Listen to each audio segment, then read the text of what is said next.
Stop aux emballages pleins de vide et suremballage. Les marques ont répondu. Et ensuite, une action de Foodwatch et Zero Waste France. Comme le mentionne l'association Foodwatch sur son site, la pratique est trop courante. Dans les rayons des supermarchés, on trouve des emballages de produits démesurément grands et on a souvent le sentiment de se faire avoir en les ouvrant quand on constate que la quantité d'aliments présente est bien moindre que ce que laissait penser le packaging.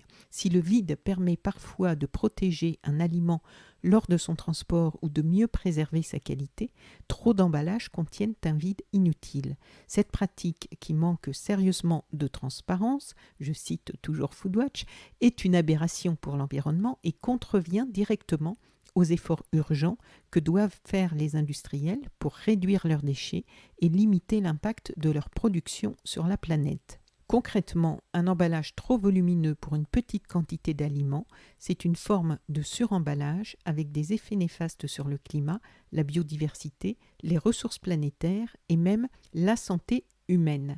Alors fin juin, les associations Foodwatch et Zero Waste France lançaient l'alerte en donnant 30 jours à 5 marques de l'industrie agroalimentaire pour mettre fin aux emballages pleins de vide et au suremballage.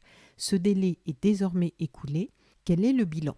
Foodwatch et Zero Waste France annoncent que les 5 marques ont répondu, mais d'après ces associations, seule une, Dacobello, s'engage sérieusement alors que les autres auraient surtout fourni des arguments techniques sans engagement concret à changer l'emballage du produit épinglé.